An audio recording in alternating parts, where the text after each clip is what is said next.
अस्सलाम वालेकुम। जैसे कि ये ग्रैंड एचसीएम का लॉगिन पेज है। इसके ऊपर user role based login work करता है, ठीक है। एक्सेस बेस्ड जो है लॉगिन होता है। अगर मैं एडमिन अकाउंट से लॉगिन करके दिखाऊं तो हमारे पास एडमिन का एक डैशबोर्ड आ जाता है, जिसके अंदर जो फर्स्ट सेक्शन है हमारा, उसके अंदर new employees, total employees, total salary कितनी है और एवरेज सैलरी कितने पर पर्सन को कितनी डिस्पर्स होती है, इसकी कुछ डिटेल्स आती हैं। उसके बाद राइट साइड के ऊपर salary analysis for each department है कि किस डिपार्टमेंट में कितनी परसेंट सैलरी डिस्पर्स हो रही है, कौन सा डिपार्टमेंट कितनी परसेंट सैलरी यूज़ कर रहा है, ठीक है। उसके बाद हमारे पास नेक्स्ट के अंदर ईयरली अटेंडेंस रिपोर्ट आती है। ये हर एम्प्लॉय को उसकी इंडिविजुअल रिपोर्ट पता चलती है कि जनवरी के अंदर कितने प्रेजेंट थे, कितने एब्सेंट थे, कितनी लेट्स हुई और कितनी लीव्स थी। ये हर एम्प्लॉय की इंडिविजुअल रिपोर्ट होती है पूरी ईयर की। उसके बराबर में हमारे पास जो है रियल टाइम लाइफ टाइम जो है डेटा आ रहा होता है करंट डे का, कि टोटल कितने एम्प्लॉयज़ प्रेजेंट हैं, कितने एम्प्लॉयज़ एब्सेंट हैं, कितने लेट आए और कितने लीव के ऊपर हैं। इसके नीचे हमारे पास एक पैनल है टास्क का। अगर किसी भी एम्प्लॉय को कोई टास्क असाइन किया जा रहा होता है तो वो यहाँ पे उसको विजिबल होता है, और एम्प्लॉय यहाँ से ही उसको चेक मार्क करके एज कंप्लीटेड मार्क कर सकता है। उसके बाद एम्प्लॉय स्ट्रक्चर बाय डिपार्टमेंट है। इसके अंदर हमें पता चलता है कि किस डिपार्टमेंट के अंदर कितने परसेंट एम्प्लॉयज़ काम कर रहे हैं, और होवर करने के ऊपर हमें उनकी टोटल काउंट भी पता चल जाता है। सेंटर के अंदर हमें ये पता चल जाता है कि हमारे पास total employees in the company कितने हैं, ठीक है। इसके बाद अगर हम स्टार्ट से बात करें विद डिप्लॉयमेंट, तो हमारे पास सबसे पहले डिपार्टमेंट्स का ऑप्शन होता है। आप जाएंगे, आप सिंपल जो है आपकी कंपनी में जितने भी डिपार्टमेंट्स हैं उनको रजिस्टर करेंगे एचसीएम के सॉफ्टवेयर के अंदर, और यहाँ पे जो है वो लिस्ट डाउन होना शुरू हो जाएंगे। इसके बाद हमारे पास जो है डिपार्टमेंट्स के अगेंस्ट में डेजिग्नेशंस ऐड करने का ऑप्शन होता है। आप ऐड करेंगे, डेजिग्नेशन का नेम देंगे और डिपार्टमेंट सेलेक्ट करेंगे कि किस डिपार्टमेंट की डेजिग्नेशन है। सेव करने के ऊपर आपके पास यहाँ पे शो होना शुरू हो जाएगा, और ये भी बताता है कि इस डेजिग्नेशन के अगेंस्ट में कितने एम्प्लॉयज़ आपके रजिस्टर्ड हैं। देन आप जो है शिफ्ट्स के ऊपर जाते हैं, शिफ्ट्स बनाते हैं। आपकी जो भी इन टाइम है, आउट टाइम है, आप ग्रेस टाइम कितना दे रहे हैं लेट के अंदर, और ओवर टाइम के लिए वो लेट इन टाइम और लेट आउट टाइम से कैलकुलेट होके आता है। फिर आप ब्रेक सेलेक्ट करते हैं, और Monday, Tuesday, Wednesday, Thursday, Friday, Saturday, Sunday days applicable हैं बेसिकली, कि ये शिफ्ट किन दिनों के ऊपर अप्लाई होगी। तो अटेंडेंस भी फिर उन्हीं दिनों की मार्क होती है, और जो अनचेक डेज रह जाते हैं वो एज हॉलीडे कंसिडर किए जाते हैं, वर्किंग हॉलीडेज, ठीक है। उसके बाद डिस्क्रिप्शन दे के आप इसको सेव कर देते हैं, तो आपके पास यहाँ पे शो होना शुरू हो जाती है। Then comes employee list. आप एम्प्लॉय लिस्ट में जाते हैं, यहाँ से आपके पास ऐड करने का ऑप्शन होता है, और यहाँ पे उसकी कुछ पर्सनल डिटेल्स होती हैं, like first name, last name, gender, date of birth and so on. बहुत सारी डिटेल्स हैं। इसके अंदर जो है आपके पास यहाँ पे डिपार्टमेंट सेलेक्ट करने का ऑप्शन है, और उसकी डेजिग्नेशन सेलेक्ट करने का। आप कोई सा भी डिपार्टमेंट सेलेक्ट करते हैं, उसकी डेजिग्नेशंस ऑटोमेटिकली उठ के आ जाती हैं, ठीक है। फिर कॉन्टैक्ट डिटेल्स हैं, उसका phone number, email addresses, address details हैं, लोकेशन क्या है, रीजन कौन सा है, country, state, city, and then address along with postal and zip code. फिर क्रेडेंशियल्स आते हैं। अब जैसे कोई भी एम्प्लॉय रजिस्टर होता है, तो क्योंकि ये एचसीएम सेल्फ सर्विस पोर्टल है, तो एम्प्लॉय की भी एक आईडी क्रिएट होती है। तो उसके लिए यूज़र नेम और पासवर्ड जो है वो इनपुट होता है यहाँ पर। कोई भी एम्प्लॉय जो अपना यूज़र नेम और अपना पासवर्ड डाल के अपनी आईडी से लॉगिन किया जा सकता है। उसके बाद सैलरी की कॉन्फ़िगरेशंस होती हैं। यहाँ पे आप करेंसी सिलेक्ट करते हैं, बेसिक सैलरी बताते हैं कितनी है, उसके प्रोविडेंट फंड, ईयरली लीव्स, जो भी उसको अलाउंसेस अलॉट किए जाते हैं वो यहाँ पे मेंशन किए जाते हैं। ये बताते हैं कि सैलरी फिक्स्ड है या आवरली है। अगर आप जो भी इसको पे दे रहे हैं वो डिटरमाइन होती है कि वो आवरली बेसिस के ऊपर देते हैं आप या फिक्स्ड बेसिस के ऊपर देते हैं। देन आप उसकी शिफ्ट सेलेक्ट करते हैं, पे मेथड सेलेक्ट करते हैं कि कैश है या बैंक है, एंड देन पे इंटरवल के डेली पे होता है, वीकली होता है, मंथली होता है, ये सारी चीज़ें। उसके बाद एम्प्लॉय रोल है। यहाँ से आप आके सिलेक्ट करते हैं कि एम्प्लॉय का क्या रोल है। अब यहाँ पर एक्सेस की बात आ जाती है कि एडमिन को सर्टेन लेवल ऑफ एक्सेसेस होते हैं, एम्प्लॉय को बहुत लिमिटेड एक्सेस होते हैं, और एचआर एडमिन को भी थोड़े से लिमिटेड एक्सेस होते हैं। तो अगर आप एम्प्लॉय को ऐड कर रहे हैं तो उसका रोल आप एम्प्लॉय सेलेक्ट करेंगे। अगर कोई एडमिन है जिसको पूरे ओवरऑल ऑर्गेनाइजेशन का डेटा देखना है, तो उसके लिए आप एडमिन या एचआर एडमिन का रोल सेलेक्ट करेंगे। देन कम सैलरी पॉलिसीज, आप कोई भी अलाउंसेस क्रिएट करते हैं, कोई भी डिडक्शंस क्रिएट करते हैं इन सेटअप कंट्रोल्स, तो यहाँ पर आप जो है उसको सिलेक्ट करवा सकते हैं। देन कम्स एम्प्लॉय डॉक्यूमेंट्स, आप जाहिर सी बात है एम्प्लॉय के कोई भी डॉक्यूमेंट्स ऐड करते हैं जो मतलब एट टाइम ऑफ रिक्रूटमेंट आपको नीड होती है, तो वो यहाँ से आप उसको अटैच कर सकते हैं। देन कम्स कंपनी सेटअप, आप कंपनी सेलेक्ट करते हैं और उसके बाद उसकी लोकेशन सेलेक्ट करके एम्प्लॉय को इंसर्ट कर देते हैं। अब जैसे ही एम्प्लॉय इंसर्ट होता है तो उसको उसके रोल के अगेंस्ट में पेज एक्सेस मिल जाते हैं, कि अगर एम्प्लॉय है तो उसको सर्टेन पेजेस का एक्सेस बाय डिफ़ॉल्ट होता है, अगर एडमिन है तो उसको सर्टेन पेजेस का एक्सेस बाय डिफ़ॉल्ट होता है। आप अपनी मर्ज़ी से कस्टमाइज़ कर सकते हैं, अगर किसी एम्प्लॉय को कोई पेज का एक्सेस नहीं देना, आप यहाँ से आके सिर्फ उसका एक्सेस ब्लॉक कर सकते हैं और उसके पास से वो पेज विजिबल होना बंद हो जाएगा। ठीक है। इसके बाद हमारे पास मल्टीपल लोकेशंस मैनेजमेंट है, आप मल्टीपल कंपनीज को मैनेज कर सकते हैं under one parent country company, and उसकी मल्टीपल लोकेशंस मल्टीपल ब्रांचेस को भी मैनेज किया जा सकता है।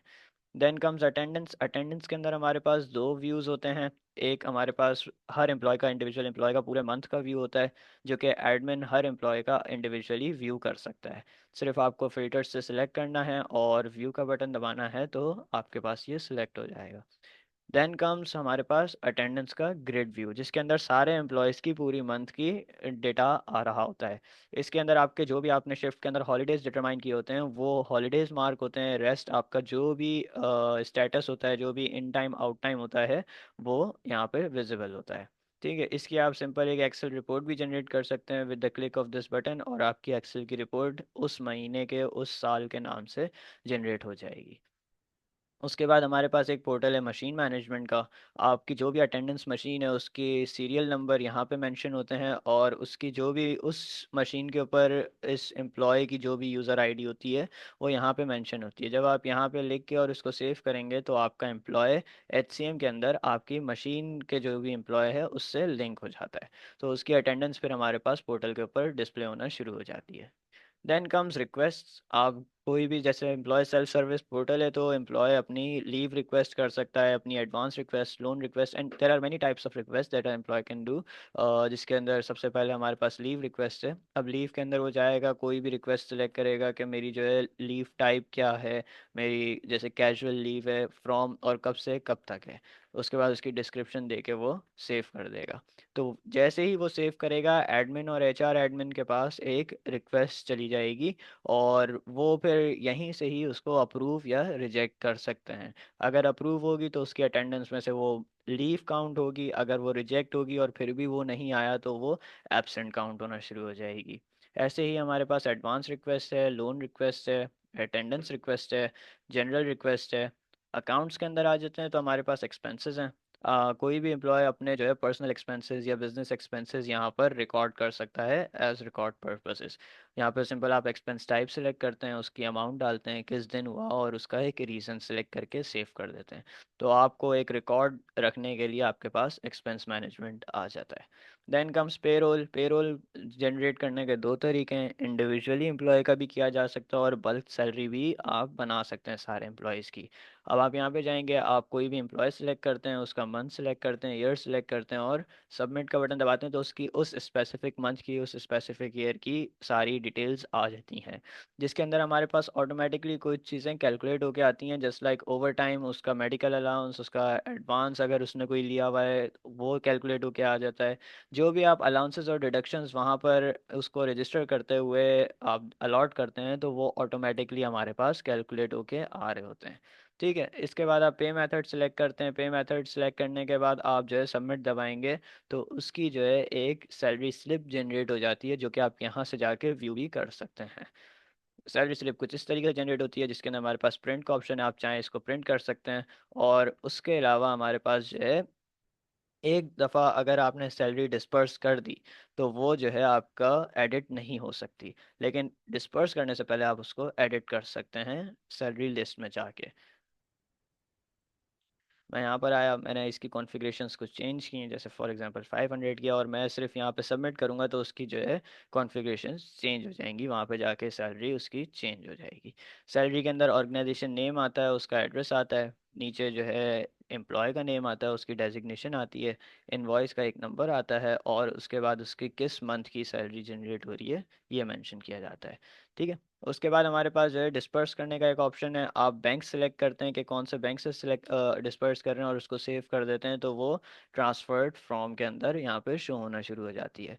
अब ये जो है, अगर आप चाहते हैं कि बैंक डायरेक्टली मतलब यहाँ से ही ट्रांजैक्शन आपकी हो बैंक के अंदर, तो उसके लिए पेमेंट गेटवेज होते हैं, वो अगर आप लेके देंगे तो हम आपको पेमेंट गेटवेज भी यहाँ पे इंटीग्रेट करके दे सकते हैं। आप यहाँ से डिस्पर्स करेंगे, डायरेक्टली आपके अकाउंट से जो है अमाउंट डिडक्ट होके और रिसीवर के अकाउंट में चली जाएगी। ठीक है। इसके बाद हमारे पास आता है बल्क सैलरी का ऑप्शन। अब हर किसी की इंडिविजुअल सैलरी अगर आपको नहीं बनानी, आप चाह रहे हैं कि सारी सैलरी मैं एक साथ ही कैलकुलेट करके बना लूँ, तो यहाँ से आप सिलेक्ट करेंगे एम्प्लॉयज़ को, जो कि बेसिकली सिलेक्ट और अनचेक हो सकते हैं। अगर आप सिलेक्ट करेंगे और यहाँ से जनरेट स्लिप करेंगे, तो वो हर एम्प्लॉय की जो है सैलरी स्लिप जनरेट हो जाती है। और उसके अंदर ये होता है कि जो एम्प्लॉयज़ की पहले से जनरेटेड होती है उसको वो ओवर राइड कर देता है और उसको निगलेक्ट करता है, और बाकी सारी जो नहीं होती जिनकी सैलरी जनरेट, उनकी सैलरी जनरेट कर देता है। तो इसने मुझे यहाँ पे सैलरी जनरेट करके दे दी, मैं इसकी एक एक्सेल रिपोर्ट निकाल सकता हूँ, और वहाँ से जाके मैं देख सकता हूँ कि मतलब मेरी किसकी कितनी सैलरी डिस्पर्स हुई, कितनी अर्निंग्स थी, कितनी डिडक्शंस थी। नेक्स्ट हमारे पास जो है प्रोजेक्ट पैनल है। प्रोजेक्ट पैनल के अंदर हमारे पास ईमेल्स इंटीग्रेशन है। हर एम्प्लॉय अपनी ईमेल इनबॉक्स यहीं से मैनेज कर सकता है, एचसीएम से, और उसके अंदर उसकी कंपोज, उसका इनबॉक्स, उसका सेंट, आर्काइव, स्टार्ट, ट्रैश, जो भी उसको ईमेल इनबॉक्स के अंदर मिलता है वो सब यहाँ पे फंक्शनैलिटी अवेलेबल है।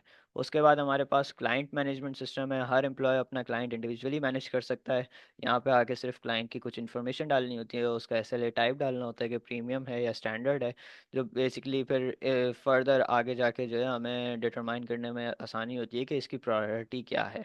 उसके बाद उसका कॉन्टैक्ट इन्फॉर्मेशन, एड्रेस इन्फॉर्मेशन डाल के सेव करेंगे, तो एक क्लाइंट यहाँ पे आपका विजिबल हो जाएगा, जस्ट लाइक दिस। ठीक है। अब इसके बाद हमारे पास आता है प्रोजेक्ट्स। प्रोजेक्ट्स के अंदर ही होता है कि जो भी आप क्लाइंट क्रिएट करते हैं उसके अगेंस्ट में आप प्रोजेक्ट्स बना सकते हैं। प्रोजेक्ट का नेम देंगे, आप क्लाइंट सेलेक्ट करेंगे, उसके अंदर जो भी आप उनके अंदर अपने टीम मेंबर्स को रखना चाहते हैं वो रखेंगे। आप मल्टीपल सेलेक्ट कर सकते हैं यहाँ पे, और उसके बाद इसकी एक एक्सपायरी डेट, ड्यू डेट जो होती है वो रख के आप उसको सेव कर देंगे, तो आपका एक प्रोजेक्ट उस क्लाइंट के साथ ऑन हो जाएगा। उसके अंदर कोई भी एक्टिविटी होती है वो आप प्रोजेक्ट एक्टिविटी में जाकर, और एक कस्टम चैटबॉट बना हुआ है, यहाँ पे जाके आप अपनी टीम के साथ जो है कोऑर्डिनेशन कर सकते हैं, जो भी डिस्कशन है वो यहाँ पर आप कर सकते हैं। जस्ट लाइक कि इस वाले प्रोजेक्ट के अंदर यहाँ पे मेरे पास मल्टीपल डिस्कशंस चल रही हैं फ्रॉम डिफरेंट टीम मेंबर्स, तो मुझे पता चलता रहता है कि मेरे प्रोजेक्ट की अभी तक क्या प्रोग्रेस है। उसके बाद हमारे पास आता है टास्क बोर्ड। टास्क बोर्ड ये होता है कि कोई भी एम्प्लॉय को इंडिविजुअली जो है टास्क असाइन किए जा सकते हैं, जिसके अंदर टास्क का नेम होगा, उसकी एक डिस्क्रिप्शन होगी। प्रोजेक्ट सेलेक्ट करेंगे कि किस प्रोजेक्ट के उनको देना है टीम मेंबर्स को, और उसके बाद आप वो सेलेक्ट करेंगे कि उसके कौन से मेंबर को आपने ये टास्क असाइन किया है, उसकी ड्यू डेट क्या है और उसकी प्रायोरिटी क्या है, हाई है, मीडियम है या लो है।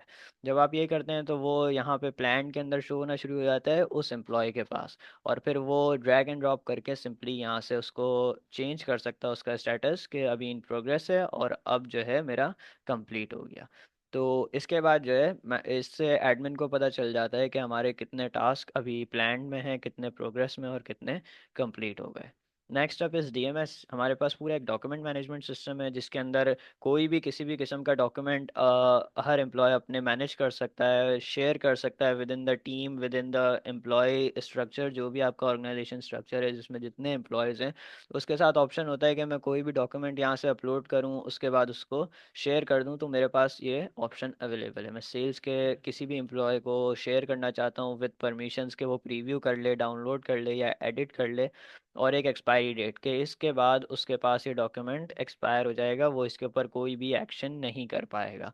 और उसके बाद एक कमेंट डाल के हम उसको शेयर करते हैं। अगर आप चाहें उसका एक पब्लिक लिंक भी जनरेट कर सकते हैं, जो कि फिर वो डॉक्यूमेंट किसी के पास भी जो है होगा तो वो वहाँ से एक्सेस कर पाएगा।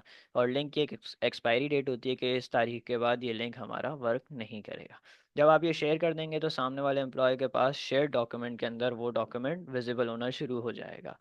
ऐसे ही फेवरेट्स हैं एंड ट्रैश हैं। कोई भी डॉक्यूमेंट को आप फेवरेट में डाल सकते हैं, कोई भी डॉक्यूमेंट आप जो डिलीट करते हैं वो ट्रैश में जाता है, and after a certain amount of time वो वहाँ से डिलीट हो जाता है। हमारे पास जो है फोल्डर हिरार्की है, आप चाहें मल्टीपल फोल्डर्स बना के उन फोल्डर्स के अंदर आप अपने डॉक्यूमेंट्स को स्टोर कर सकते हैं। सो बेसिकली ये एक HCM का छोटा सा ओवरव्यू था। अगर आपको कोई भी मज़ीद मालूमात इसके लिए चाहिए हो तो प्लीज़ कोऑर्डिनेट विद